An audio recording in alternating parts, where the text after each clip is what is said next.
Tonia here, your host of The Alchemy of Me, where we navigate the anatomy of humanity through the lens of science and spirituality. Let's unearth the layers and unravel the systems in place that dim who we are and how we live and experience life. On this journey together, we'll weave in an eclectic blend of mind, body, energy, medicine, concepts, tools, and practices that'll nourish the seeds, the fire, that gold of intelligence that is you. This is an opportunity, your opportunity to reclaim, to rediscover, to transform, to alchemize you. The Alchemy of Me show starts now.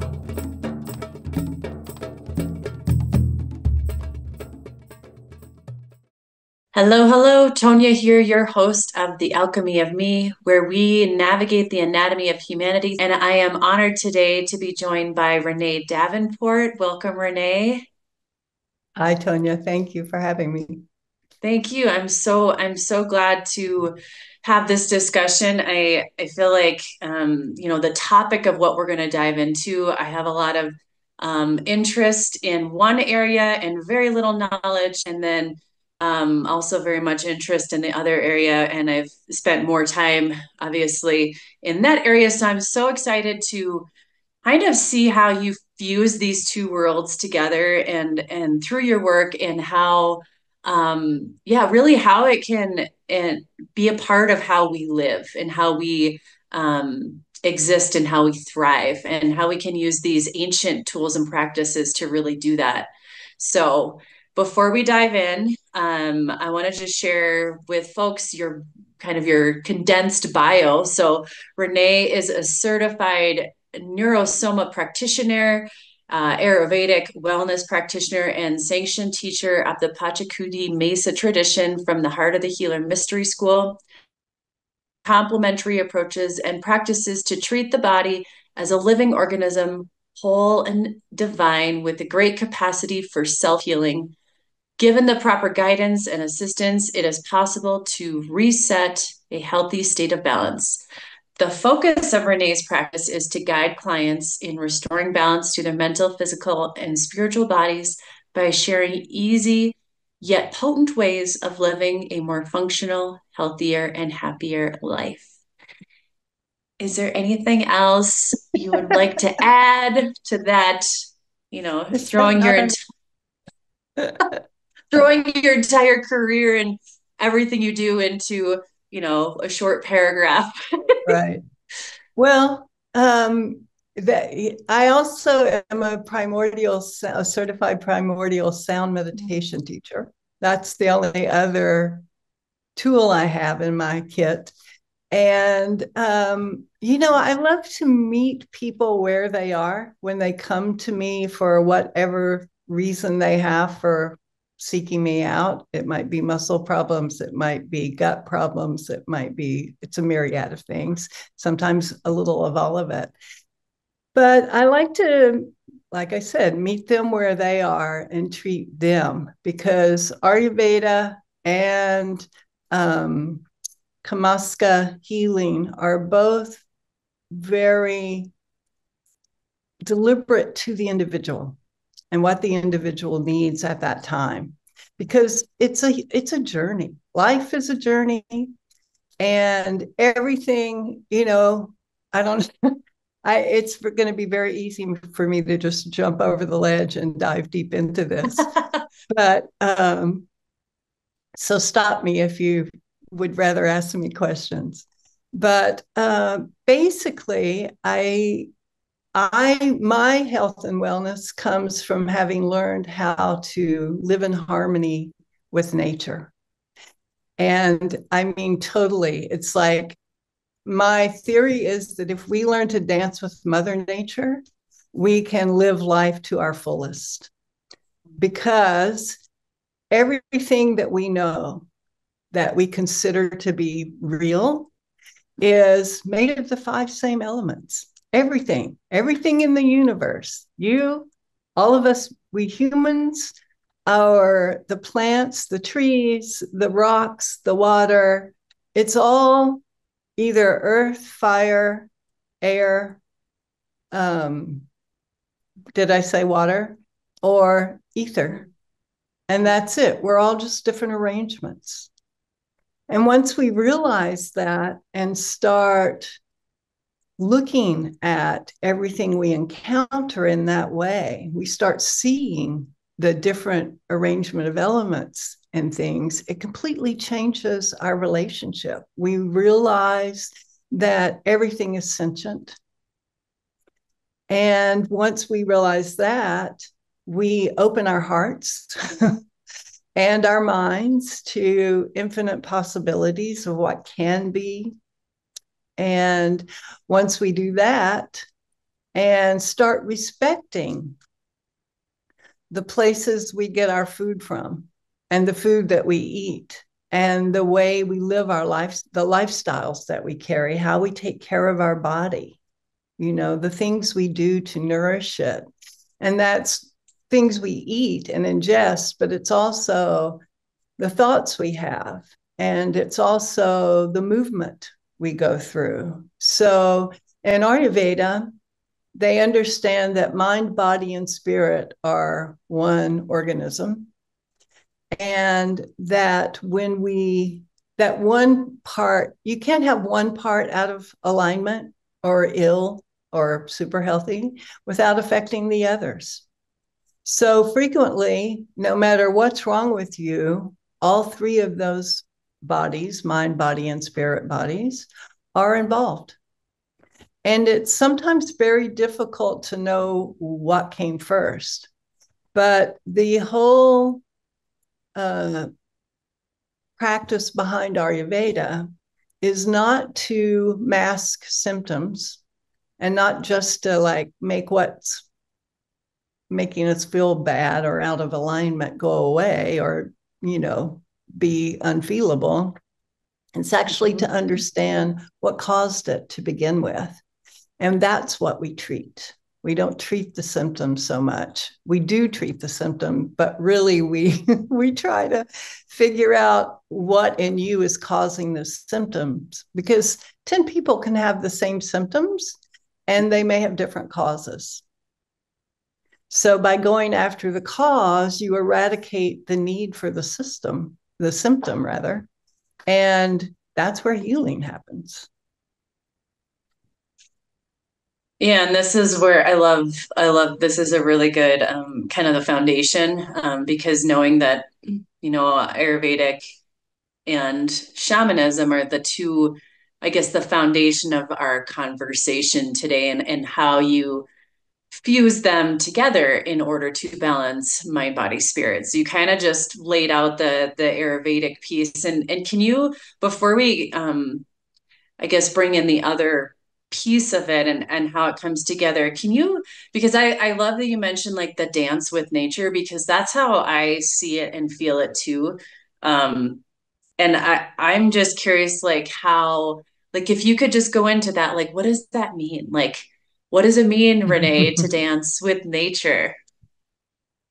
Exactly. Well, she's beautiful. And as we know her, we all have a sense of her seasons, no matter where we live. And I live in a place where people think we don't have seasons. And yet we really do have all four of them. We don't freeze. Mm-hmm. But we still have, like, if you're really in tune with the nature here, you go through four seasons every year. And these are and this is where it fuses so well, or honors the same things that Hambik-Wilka and Kamaska healing do, because it's our seasons tend to change with the equinoxes and solstices. That's how we mark when we're in a new season. And what happens when Mother Nature goes into a new season is frequently the temperature changes. It either becomes dry or really wet. It will be windy or, totally dead still, humid or not. And these things affect us. It's like without thinking about it anymore very much, we know to change our clothing to accommodate that. But we haven't really, many of us in the modern age anyway, haven't really been taught to change our diets to match that. Mm. And by eating the food, there are a few things here, and this is what, and I know the Peruvians do this as well, as it's an Ayurvedic thing. But modern society have become so spoiled. We fly food from the other equator in winter so we can have our favorite summer food. But that's not really harmonizing for our body. When we eat food that's more locally grown, I'm going to jump all over, but every time I say You're something, good. it No, reminds this me flows.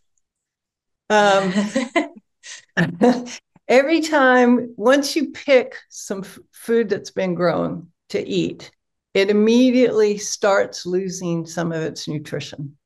So the further it has to travel to get to you, and the longer it's on a truck or a warehouse or however it gets to your market, the less nutrition it truly has. It still has a lot, but it's just comprehend that for one thing.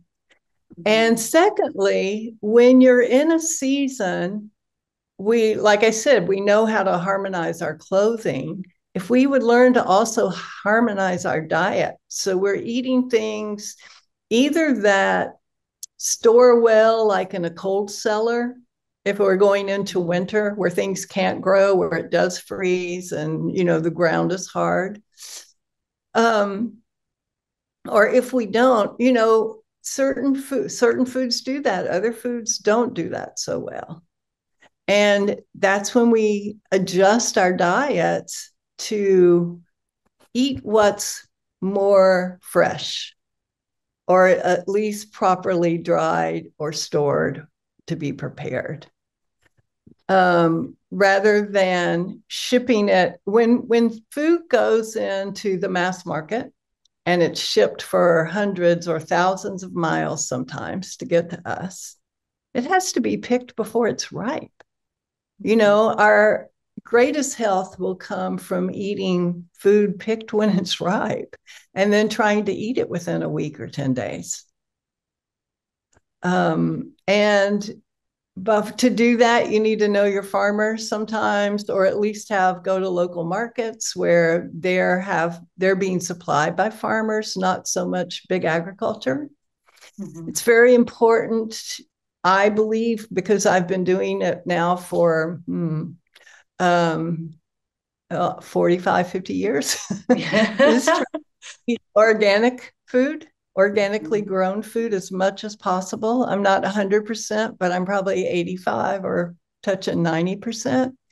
And I've seen an incredible improvement in my vitality and in my health.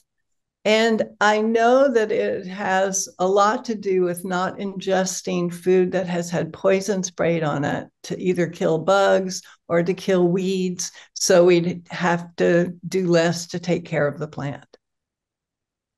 There is, and definitely I avoid GMO. I mean, it's true hybridization. This is an argument of scientists who are for GMO. They say hybridization is genetically modifying plants. That's true, it is. But it's taking two plants and marrying their genes and creating a new plant. It's not planting a poison into their genetic makeup.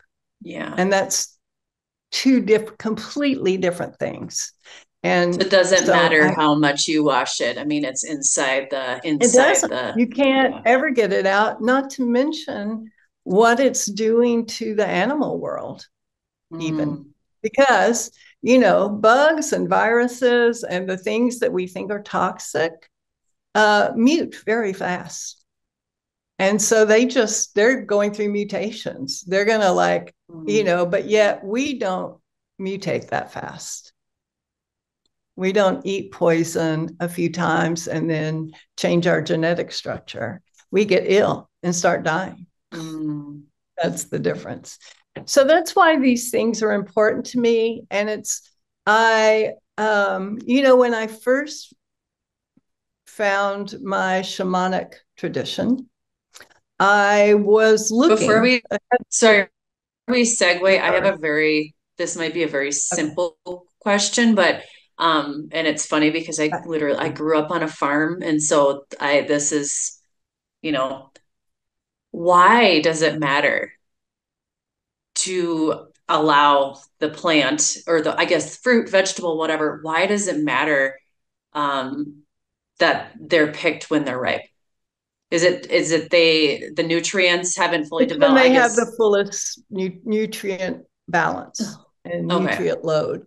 When they're not quite ripe yet, they just haven't, and when they haven't matured yet, I mean, they don't have to be like ripe and with only 2 days left, but they can't Mm-hmm. be like to ship things hundreds or thousands of miles. They pick them sort of green, just barely Mm-hmm. thinking getting ripe, and they will sitting in a box, exchange chemicals and continue to ripen, but it's just not the same thing as doing it with nutrition of the earth and water and the sunlight.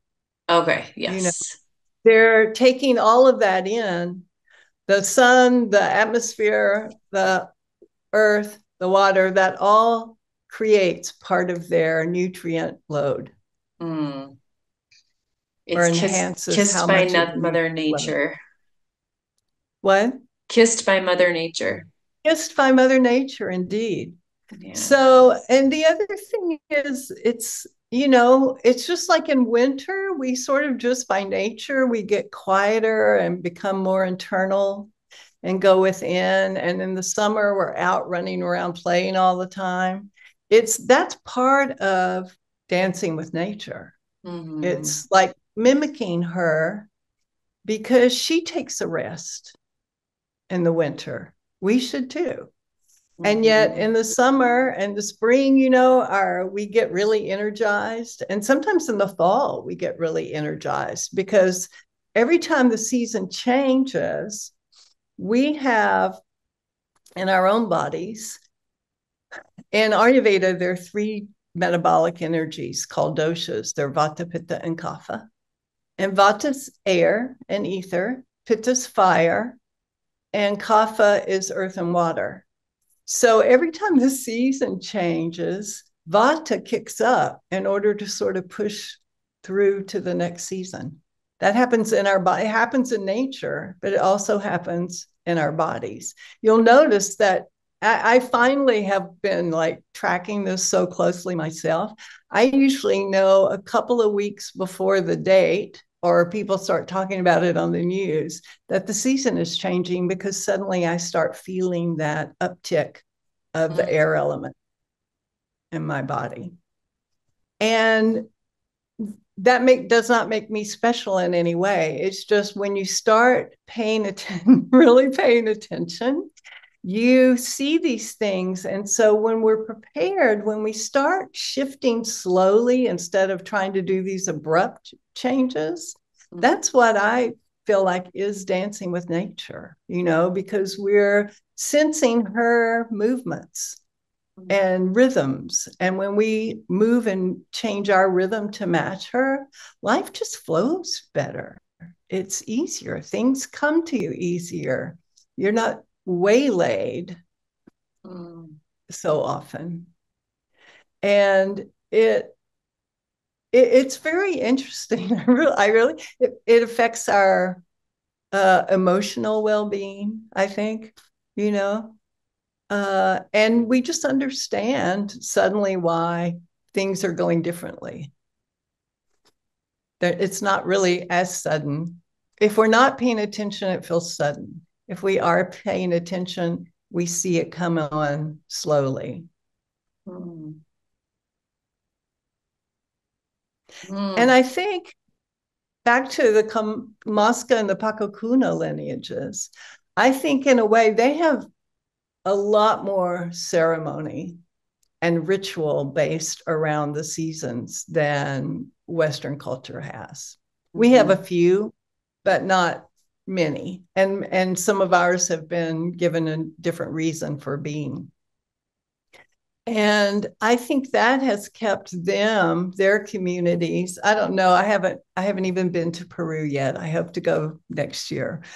But it seems so maybe their modern culture is getting away from this too. But I know the old culture used this as a coming together time for community. And I think that made them strong. Well, let's pause right there, Renee, and then when we come back, we can kind of dive into that Okay. piece more, the shamanism and yeah, before we do that though, do you want to just share with listeners, with viewers, if they want to reach out to you, maybe share your website or what the best way to contact you is? Ah, well, my website is probably the easiest way, and it is my name, reneedavenport.com. Right. And from there, there's a page about all the different things that I do. There's also a contact me button, probably on every page, down at the bottom of the page. And if you do that, I'll get a little notice, and I'll get back to you fairly soon, within a day or so. And I do some things on Zoom, but I do a lot of work hands on, you know. But I teach some things on Zoom, and I can also do Ayurvedic consultations on Zoom. And you're in the LA area, correct, I Renee? am. I Yeah. am in LA. Yes. Okay, well, we'll be right back.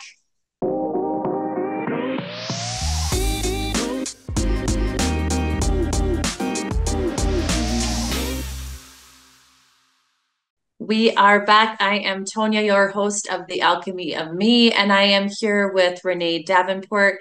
And we have been talking about the kind of the benefits and the opportunity or invitation to align with nature, to dance with nature, and kind of playing in the realm of Ayurvedic and Renee's background, and then we were just beginning to dive into more of the cross-cultural shamanic um, practices and principles. And Renee, when we left off, you were talking just about the ceremonial piece and really like honoring those traditions. And I think it's more in the day to day. And I will say, now being in Peru, it does feel that way. I would say, there is some modernization.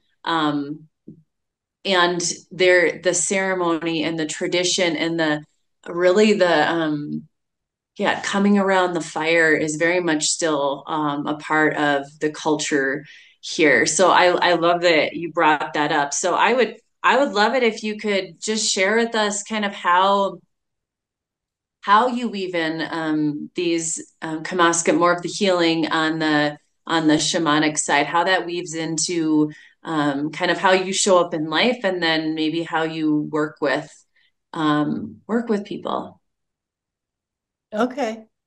Um, I think learning, my teacher is Don Oscar Muro Quesada, and he does such a beautiful job of teaching us ceremony for life.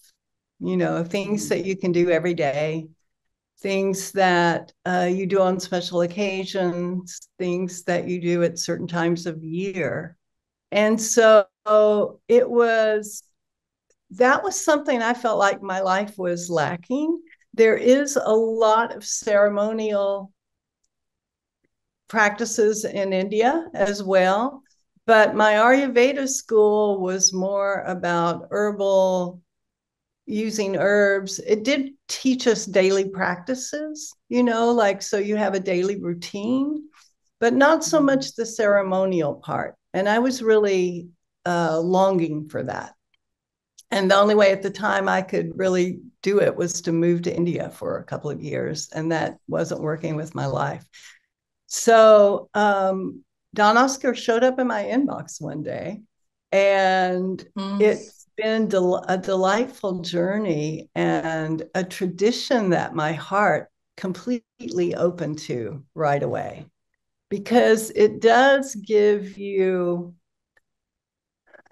practical things to do on the daily to keep not only keep, but strengthen your relationship with the natural world. But also, it gives us gatherings and community rituals and practices that help us build community. And in the modern world, we're in our cars a lot. We're going here and there. We're on the phone a lot if we're not going. But that's not really community. We still have relationships with people, but being present physically with people is a completely different sensation than being on the phone or on a video call with people. Mm-hmm. And while that is better than not reaching out, most of my family lives on the other side of the United States. So we do that frequently, and it's lovely to see them. But I'm going live to visit them in a couple of weeks, and it will be completely different. The energy we give each other by being in the same space is very important. And I know that in Peru, I was taught, and Oscar taught us how the mountain, there are the people that live at the shore and at the lowest part of the mountains have certain gifts and certain foods that they can grow and things that their lifestyles and their traditions and their bring. And yet midway up the mountain, it's a different climate. So they grow different food. They have, there are weavers. There are people that do different, maybe leather work or different types of crafts. And so in the mountain, the further you go up, the more you have different things. You go from seashells to animal and plant products to more potato growing region and llama wools and beautiful woven fabrics. And they used to gather, and still do, I shouldn't say used to, they for millennia probably gathered to share these things with each other. And I know the native cultures in America used to do that. I think the modern European invasion, we lost that somewhere along the way. I grew up in a family that was my mother's family was very close, and we'd have huge reunions and get together for a big feast, several times a year. And that's important enrichment to human beings. So that's something I have really appreciated and learning my shamanic tradition, the Pachacuti Mesa tradition, which is part of the Heart of the Healer, which is a group of people bound together by our deep desire to heal each other and heal the planet and and heal ourselves first, because you really have to start there. It's that I think for me, it's kind of like what you mentioned at the beginning. It is learning how to dance with nature and honoring, and it is through ceremony, because you don't have to be, you don't have to be a healer to be a shaman. I mean, we all have the opportunity to be a shaman. It is by how we are in this incarnation. Right. And we truly, I for the longest time would never consider myself a healer, and it still sounds a little weird until clients would tell other people that, and I would ask them for referrals, and they would put that word in, and I would go, oh, I don't know, because I feel like what I do is read people, they're etherically and physically, and then give them tools. Because, I can give you a few herbs or a dozen herbs, and if you don't take them, it doesn't work. Or if you don't, or I can give you practice, I can teach you meditation or give you other lifestyle things that you've told me that you do that I know aren't, that are causing imbalance in your body. And I can explain that to you. But if you don't change your way, you won't get healthier. But if you do, you will. You'll start seeing. And some people, it's interesting. Some people come to me with pretty big issues, like numbness or mild, sometimes they're limping or they have also, I see people with all sorts of disorders. And it's fascinating how quickly they start getting better. Like I try to tell people you should give something at least 6 weeks before you decide it's working or not working. And Mm. usually within a week or two, they're like, oh my God, I'm already feeling better, you know? Um, so that to me says a lot about why we should do this dance with nature, because plants also have spirit just like we do. Mm. They have intelligence just like we do. And when they're here's an interesting, I'm sorry, this is going to get back to Ayurveda and I'll No, get that's back. we're weaving, right? That's the Okay. yeah. So this was something fantastic that I learned when I was in school, one of the early things I learned. So the biggest difference in herbal medicine, or most are, is particularly Ayurvedic medicine, but I think most herbalists, I'm sure Peru's herbalists do the same practice. And allopathic Western medicine is. Allopathy takes the active ingredient, extracts it from the plant, and makes the medicine with that ingredient only. So it works really strong and it works really fast. But it comes with a very long list of side effects. And do you know why? Because Mm. they have extracted it from the full intelligence of the plant. So if you instead took a form of the plant, like in Ayurveda, we usually make medicine from the root, the stem, the leaf, or the flower. Sometimes it's a mix of those things, but usually it's one of those four parts. Mm-hmm. And as a result, because it's a part of the plant has all of its wisdom in there. And our body and the plant have the ability, the knowledge of each other, and the ability to communicate. So that if that whole plant is in the medicine, as it's going through your digestive system from one tissue to the next, we have basically 7 tissues, which is like blood and red blood cells and muscle and fat and bone marrow and our reproductive organs. As it goes through digestion, it goes like through an irrigation canal and goes through each tissue. And as it Mm. does, when it gets to that tissue, if it has medicine for what's making that tissue not well, it will stay there. That tissue will absorb it. And what's not of value to that tissue, it will be sent on down the irrigation channel. And so it goes through channel by channel, tissue by tissue. And what's needed is taken out and the rest is sent on. And by the time it gets to the end, what wasn't used is recognized as waste. And that's exactly what happens to it. It goes through our colon and becomes waste and we excrete it, or through our urethra, But Mm-hmm. that's why most Ayurvedic medicines and most herbal medicines don't have side effects.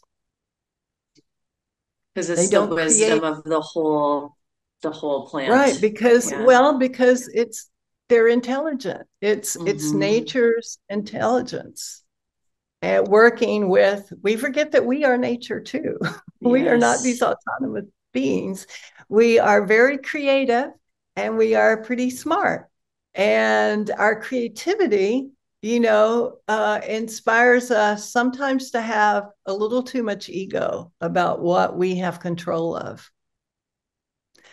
But we really shouldn't completely mess with Mother Nature like that because she's got us set up pretty well. In fact, if we don't just mow over her and think we're doing outsmarting her by changing her genetic makeup. Well, yeah, I mean, we've become essentially a virus in the system at this point. Oh, Um, that's a good way of putting it. yeah, so Sad but yeah, true. it is because when we're out of that relationship with her, she will provide to us. This is how I don't usually talk about this, but it's yeah, she will provide. And there can be a symbiotic relationship, but when we take, um, there's no value there Right. to her. So we're, Well, and that is true. And I'm glad you brought that up because it's also true in our relationships with each other, in our yes, relationship with our communities and our cities and towns and states and countries. We yes, it I think it's a place humanity has gone way off track because if we mm-hmm, aren't giving as much as we're taking, we're depleting. And mm-hmm, we're also throwing ourselves out of balance. It yes, and that ties into this is the law of polarity is a law of nature, but it's also a law that really I've been taught the most about through Don Oscar mm-hmm, because, and I get it, because it's our polarity is focusing on in humanity, as humanity has started reenacting or has always maybe reenacted it. Our yeah, polarity makes us focus on our differences. And then our ego gets involved and goes, well, they're wrong. I'm right yes, because we're doing what feels right for us. Well, we have to reverse that or we are not going to survive. Look at yes, how many times we have wiped out whole civilizations mm-hmm, all over the planet. It's not in just one region. And it's unnecessary. Like if we will, polarity is a law of nature. I mean, look at her.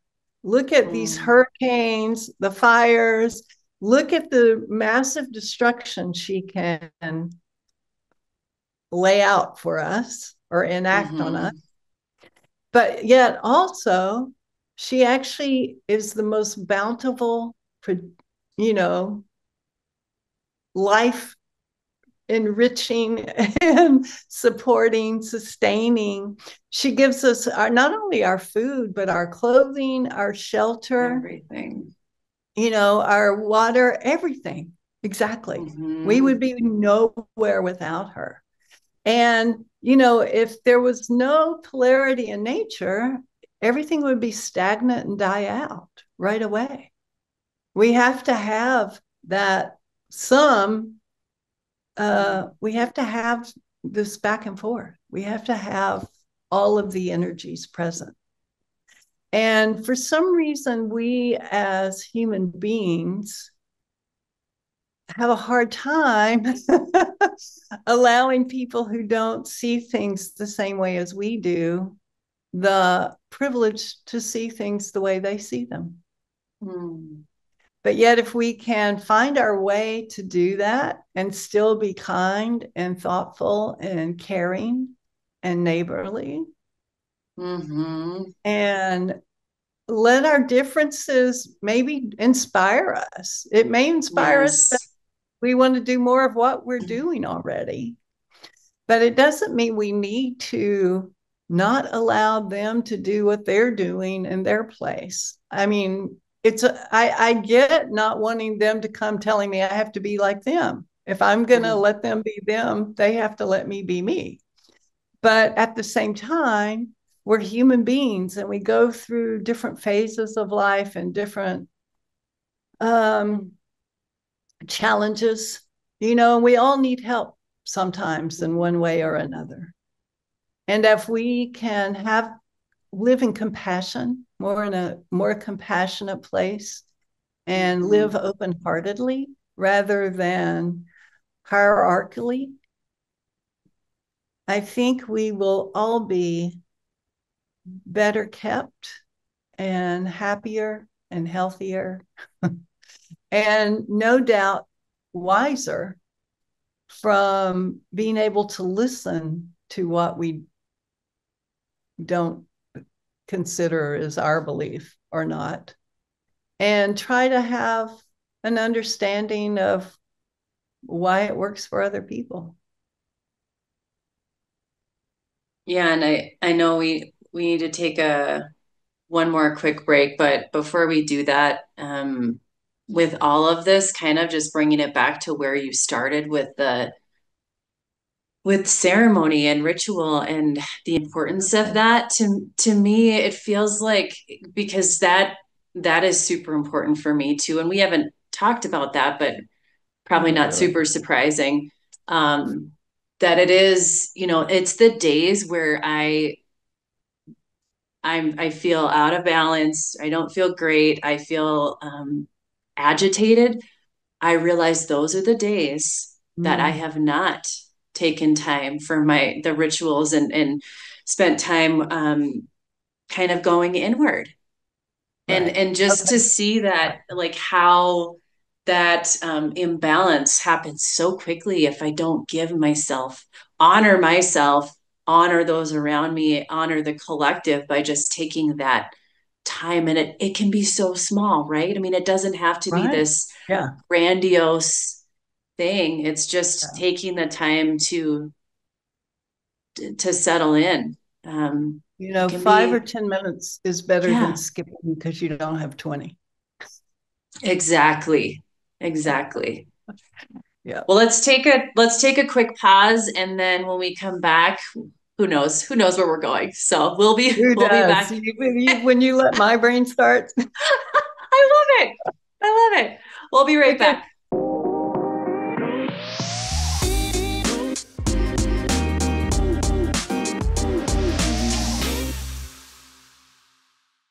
Welcome back. Tonia here with Renee Davenport, and we have been really talking about this beautiful fusion of Ayurveda and cross culture shamanism to really to balance the body, mind, and spirit. And we've really, we've kind of been dancing with nature, with Pachamama, another, that's the Quechuan word for Mother Earth, and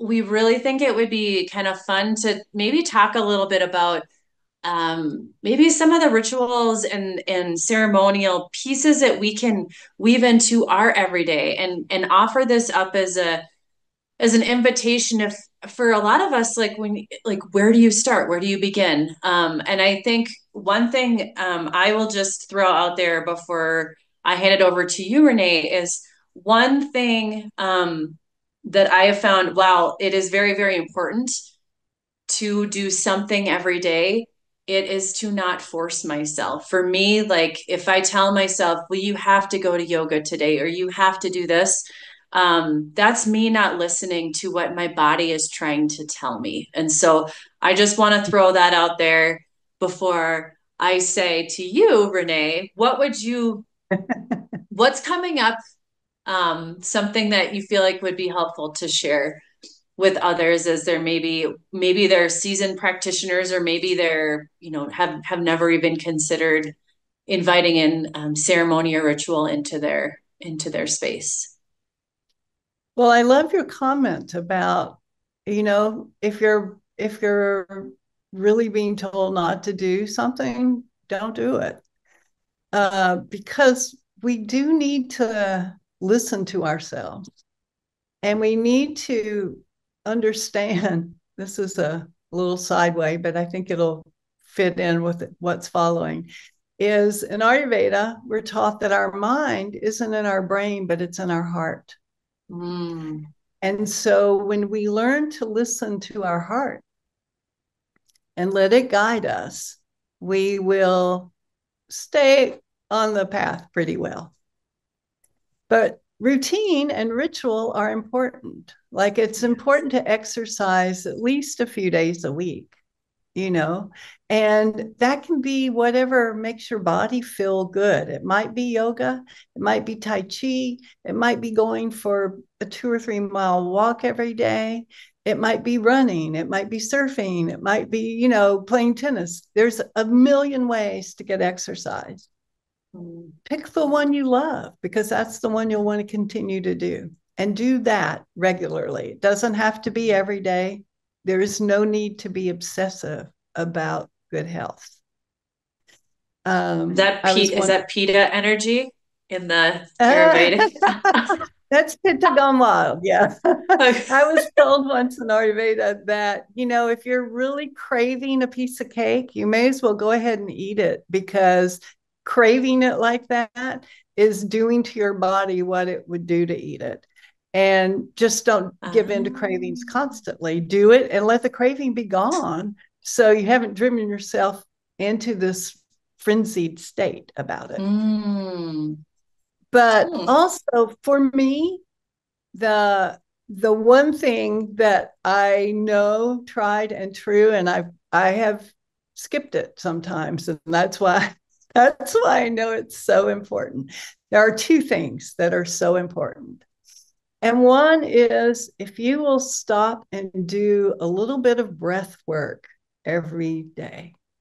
And I like to do that and then follow it with my meditation practice in the morning. It's like one of the first, I get up and feed the cat and make my cacao and go to my meditation spot. And that changes. I've got a couple of them because sometimes I like to be outside when the weather's not freezing.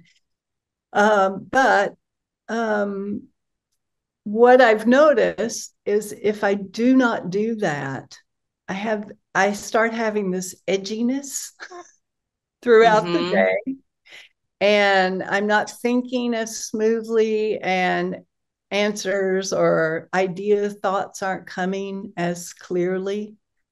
And I will sometimes, like we all tend to overbook ourselves every now and then, I think. And that's when I will, go, oh, I didn't, I don't have time today. I've got to do this to get ready for that.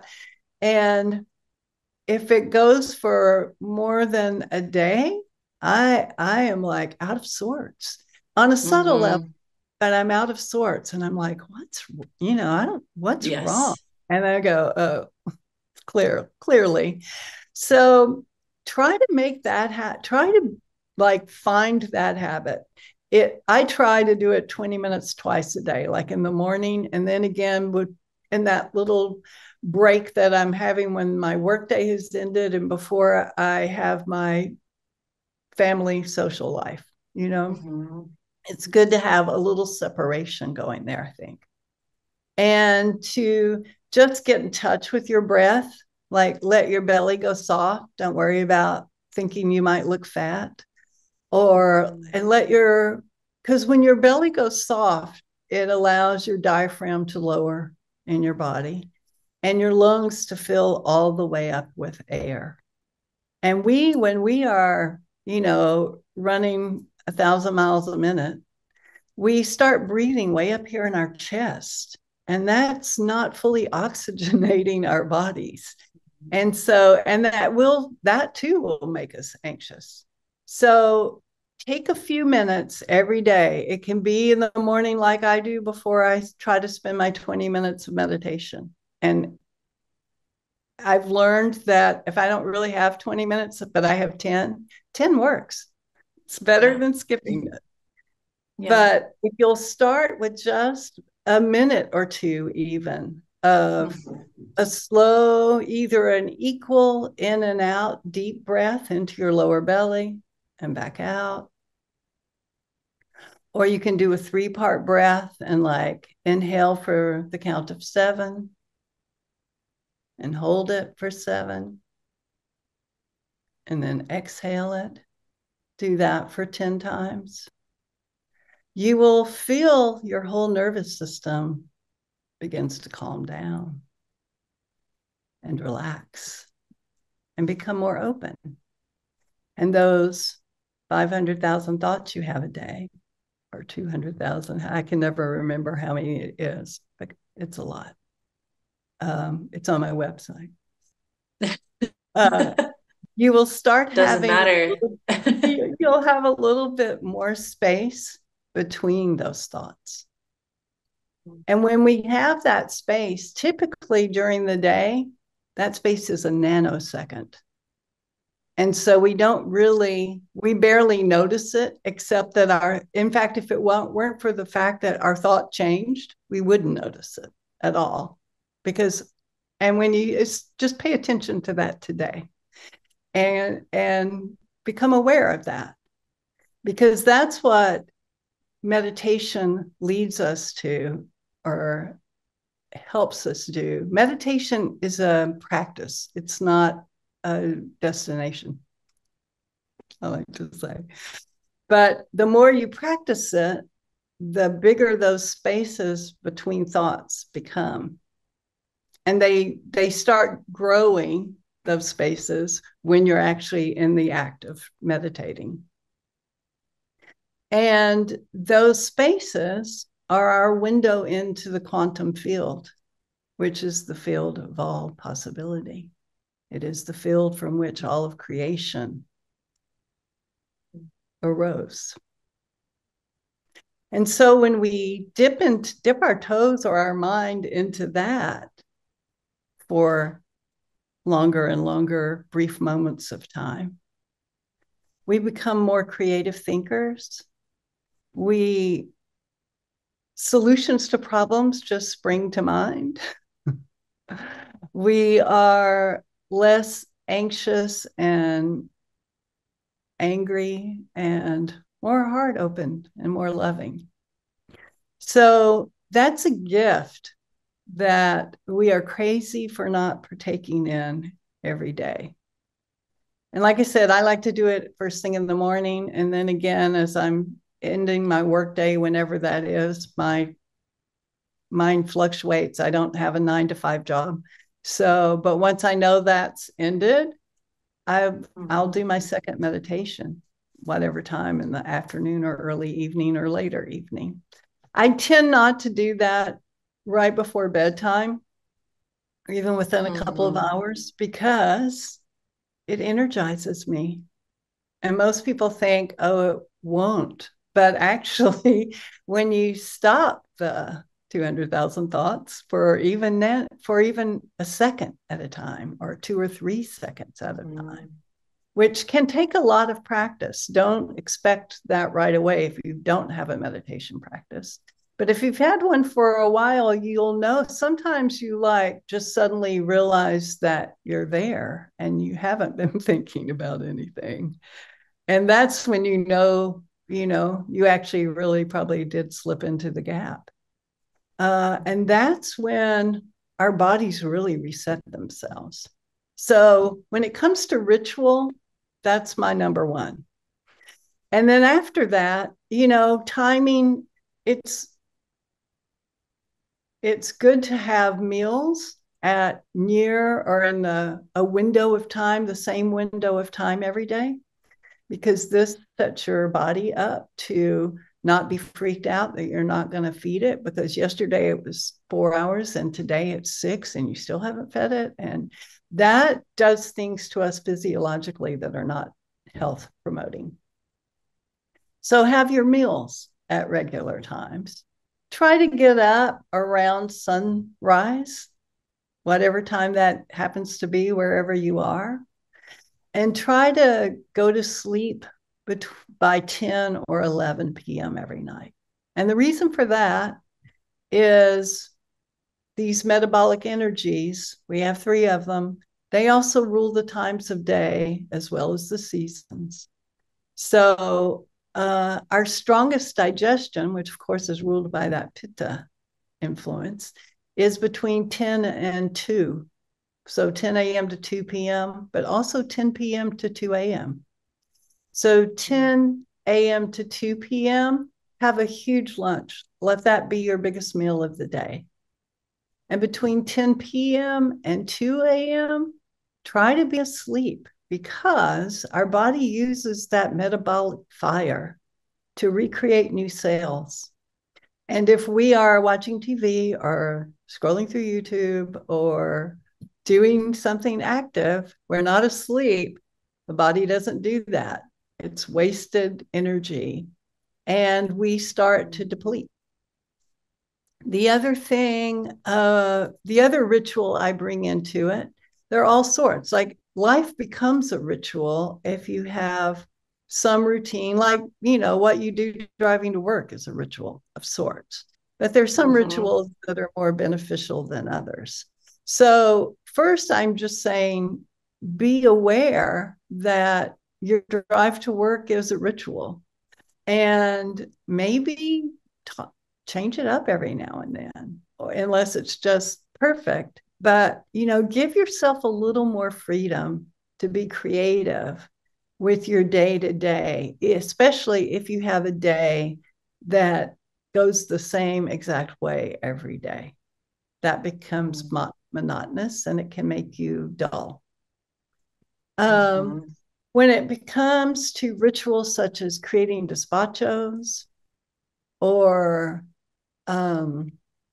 they can be done for every occasion. When you want something, when you need something, when you're celebrating something, when there's been a birth, when there's been a death, when you get a new job, when you want to do, despachos work for everything. They are these beautiful mandala formed compositions you make out of herbs and seeds and beans and natural ingredients. And you blow a prayer for whatever you're doing the despacho for into each ingredient before you place it and create the mandala. And by the end, wow, it is so heartwarming to do these rituals. You can do it alone. You can do it with a group of people. You can do it with just a couple of people. There are very few rules about doing that, but it is such an offering. They're actually an offering to Pachamama as well. And after you've created it, much like the Buddhist tradition of, wiping away their beautiful mandalas they do with colored sand, you, in this case, fold it up and burn it or bury it to release your prayers into the powers that be, to hopefully enjoy them, the results. But if the results don't come as exactly as you wanted, let it go. Because frequently we want things deeply that really aren't in our best interest. And trust the cosmos to know that. Trust the cosmos. That's a good. Yeah, I think that's like a beautiful way to end on the cosmos. Okay. And the spot, I mean, it's a beautiful, and I guess I would just say, if anybody is wondering despachos, I think maybe, do you have something on your website with despachos? Or okay. And otherwise, I mean, you can Google. I know reach there's out. I'm more than happy to help you out there. Yeah. Beautiful. Thank you so much, Renee, for sharing your wisdom today, and being here to kind of co-create this magic. I appreciate that. And thank you to all of the listeners or viewers for being with us today.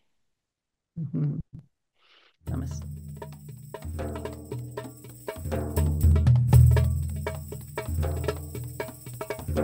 Thank you for listening to The Alchemy of Me, where we navigate the anatomy of humanity through the lens of science and spirituality. For more mind, body, energy, medicine concepts, tools, and practices to nourish the seeds, the light, the fire, that gold of intelligence that is you, tune in every first and third Wednesday at 8 a.m. Pacific Standard Time on transformationtalkradio.com. For more information about me and my work, please visit toniajohnson.com. That's toniajohnson.com.